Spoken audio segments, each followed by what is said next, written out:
일본의 경제적 어려움과 사회적 변화.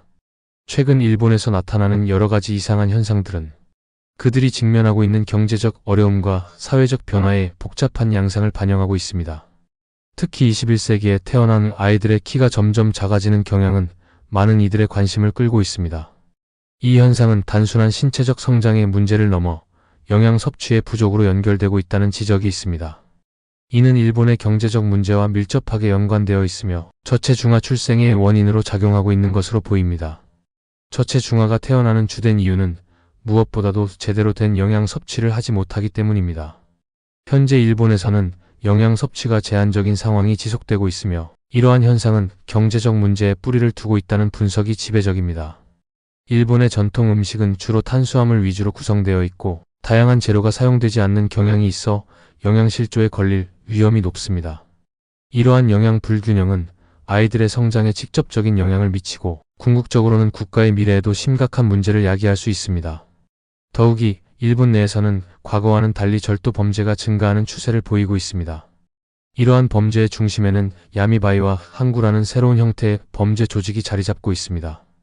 야미바이는 한국어로 번역하면 어둠의 아르바이트를 뜻하며 항구는 반건달 또는 양아치로 해석될 수 있습니다. 이들은 전통적인 조직 범죄와는 다른 SNS를 통해 모이는 형식의 범죄 조직으로 일본의 경제 하락과 생계의 어려움이 범죄 증가와 밀접하게 연관되어 있는 것으로 분석됩니다. 이와 같은 범죄는 단순한 범죄 행위를 넘어 사회 전반에 걸쳐 불안감을 조성하고 있습니다. 또한 일본인들의 해외여행 감소 현상도 주목할 만한 사실입니다. 2023년 기준으로 일본인들의 여권 보유율은 불과 17%에 그치고 있으며 이는 선진국 평균인 약 50%에 비해 현저히 낮은 수치입니다. 한국은 60%를 넘는 여권 보유율을 기록하고 있는 반면 일본인들이 해외여행을 하지 않는 이유는 단순히 경제적 여유가 부족해서만은 아닙니다. 오히려 마음의 여유가 사라졌기 때문으로 여겨집니다. 이는 일본 사회가 전반적으로 느끼고 있는 불안감과 스트레스가 반영된 결과일 수 있습니다. 1980년대와 1990년대에는 일본인들이 전 세계를 여행하는 모습이 매우 흔하게 목격되었습니다. 당시 일본은 경제적으로 매우 풍요로운 시기를 맞이하며 많은 사람들이 해외여행을 즐겼습니다. 하지만 현재는 그 흐름이 크게 변화하여 일본인 관광객의 모습이 많이 줄어들고 있는 실정입니다. 이는 여러 가지 요인에 기인하고 있으며 일본 사회 전반에 걸친 변화의 일환으로 볼 수 있습니다. 특히 일본의 유흥가에서는 일본인 관광객의 수가 급감하고 있습니다. 예전에는 일본 손님을 위해 특별히 만들어진 가게들이 많았으나 지금은 외국인 손님을 많이 받아들이는 모습이 눈에 띄게 증가하고 있습니다.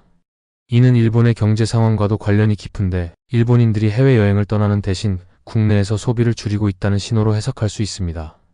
또한 일본 기업들이 태국을 비롯한 동남아시아 국가에 많이 진출하면서 출장으로 인해 일본인 방문객이 유지되고 있는 것은 사실입니다. 그러나 이러한 이유만으로는 전체적인 감소세를 설명하기에는 부족합니다. 출장으로 일본을 방문하는 사람들은 일정이 정해져 있어 자유롭게 관광을 즐기기 어려운 경우가 많기 때문입니다. 따라서 일본인들이 해외로 나가 여행하는 경향은 여전히 줄어들고 있는 상황입니다. 이와 같은 변화는 일본인들의 마음가짐에도 영향을 미치고 있습니다. 과거의 여행이 단순한 레저 활동이었던 반면 현재는 경제적 부담과 심리적 스트레스가 뒤섞여 여행을 망설이게 만드는 요소로 작용하고 있습니다. 결국 일본 사회의 전반적인 분위기와 경제적 환경은 일본인들이 해외로 나가는 것을 어렵게 하고 있으며 이는 앞으로도 지속될 가능성이 높습니다. 이처럼 일본의 관광산업과 경제적인 흐름은 서로 깊은 연관이 있으며 이러한 변화는 일본 사회의 복잡한 양상을 반영하고 있습니다. 최근 일본 내에서는 성매매 관광이 증가하고 있다는 보도가 주목을 받고 있습니다. 이러한 현상은 단순한 사회적 문제를 넘어 경제적 어려움과 깊은 연관이 있는 복잡한 상황을 반영하고 있습니다. 특히 파파카츠와 타침보라는 두 가지 형태의 성매매가 존재하는데 각각의 의미와 배경을 살펴보면 이 문제가 더욱 명확해집니다. 파파카츠는 소셜미디어를 통해 남성을 찾는 여성들의 활동을 의미합니다. 이는 주로 젊은 여성들이 자신의 경제적 어려움을 극복하기 위해 선택하는 방식으로 SNS를 통해 쉽게 연결될 수 있는 환경이 조성되면서 더욱 확산되고 있습니다. 반면 타침보는 거리에서 성매매를 하는 여성들을 가리키며 이 역시 일본 사회에서 공공연하게 이루어지고 있는 현실입니다. 이러한 현상들은 일본 경제의 불황이 심화되면서 더욱 두드러지고 있으며 많은 이들이 생계를 위한 선택으로 이러한 길을 택하고 있는 것으로 보입니다. 일본의 젊은이들 사이에서는 성매매에 대한 대화가 점점 더 자연스럽게 이루어지고 있으며 이는 사회적 관용이 커지고 있다는 반증일 수도 있습니다. 더욱이 한국에서 일본 여성들이 원정 성매매를 하는 경우도 증가하고 있는 상황입니다. 이는 일본 여성들이 경제적 어려움으로 인해 한국으로 오는 경우가 많기 때문이며 이러한 이동은 과거 일본 남성들이 한국을 찾았던 상황과는 정반대의 양상으로 나타나고 있습니다. 최근 한국에서 일본 여성들이 체포되는 사건이 발생하면서 이 문제는 더욱 심각하게 다뤄지고 있습니다. 과거에는 일본 남성들이 한국에서 성매매를 위해 방문하는 경우가 많았으나 지금은 일본 여성들이 한국으로 오는 상황이 일어나고 있는 것입니다. 일본인들은 이러한 변화에 충격을 받고 있으며 이는 일본 사회 전반에 걸쳐 성매매에 대한 인식이 어떻게 변화하고 있는지를 보여주는 단적인 예라고 할 수 있습니다. 또한 일본 AV 배우들이 홍콩 등지에서 활동하는 사례가 늘어나고 있는 것도 주목할 만한 점입니다. 이는 일본의 성산업이 국제적으로 확장되고 있다는 신호일 뿐만 아니라 일본 내에서의 성매매와 관련된 현상들이 글로벌하게 연결되고 있음을 나타냅니다. 결국 일본 내에서의 성매매 관광의 증가는 단순히 한 나라의 문제로 치부할 수 없는 복잡한 사회적, 경제적 이슈입니다. 이러한 변화는 일본 사회의 다양한 측면을 반영하고 있으며 앞으로도 이 문제는 지속적으로 논의되고 해결책이 모색되어야 할 것입니다. 일본 경제의 하락 원인은 아베 총리의 정책에 기인한다고 평가되고 있습니다.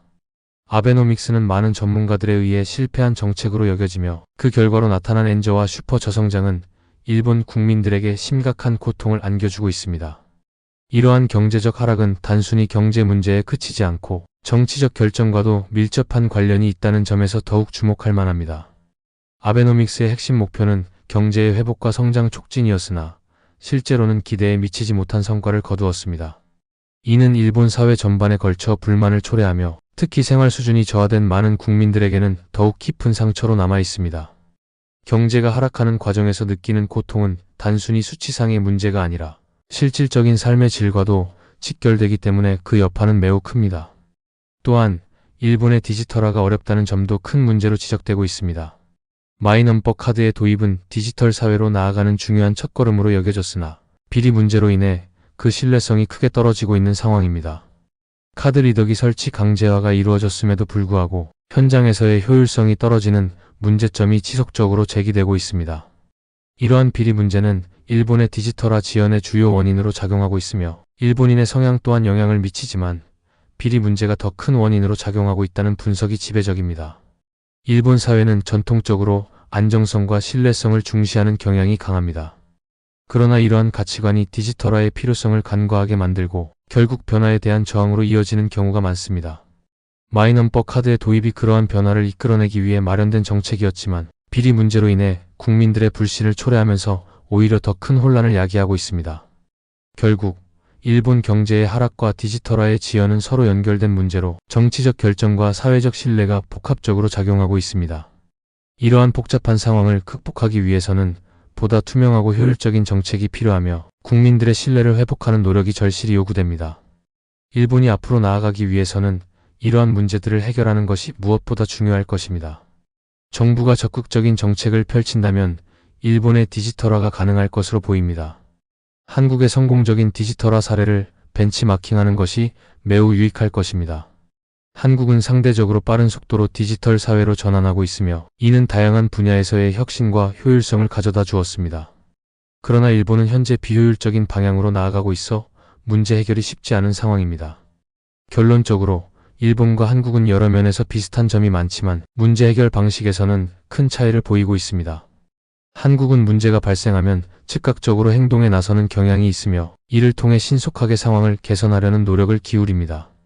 반면 일본은 상대적으로 침묵하는 경향이 있어 문제 해결이 더디게 진행되고 있는 것이 사실입니다.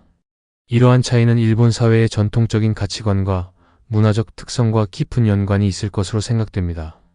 일본은 일반적으로 안정성과 조화를 중시하며 이러한 가치관이 문제 해결에 있어 신중한 접근을 유도합니다. 그러나 이로 인해 발생하는 지연은 결국 국가 전체의 발전에 악영향을 미칠 수 있습니다. 한국은 이러한 점에서 즉각적인 피드백과 행동을 통해 문제를 해결하려는 경향이 강하며 이는 디지털화와 같은 복잡한 변화에 더욱 효과적으로 대응할 수 있는 기반이 됩니다. 이러한 복잡한 현실 속에서 일본 사회가 어떤 방향으로 나아갈지 귀추가 주목됩니다. 일본이 과거의 전통과 현대의 필요를 조화롭게 결합하여 디지털화를 이루어낼 수 있을지, 아니면 계속해서 문제 해결에 어려움을 겪을지에 대한 관심이 쏠리고 있습니다. 결국 일본이 보다 효율적이고 혁신적인 방향으로 나아가기 위해서는 정부의 적극적인 정책과 국민들의 협력이 필요할 것입니다. 이러한 변화가 이루어진다면 일본도 디지털 사회로 나아가는 중요한 전환점을 맞이할 수 있을 것입니다.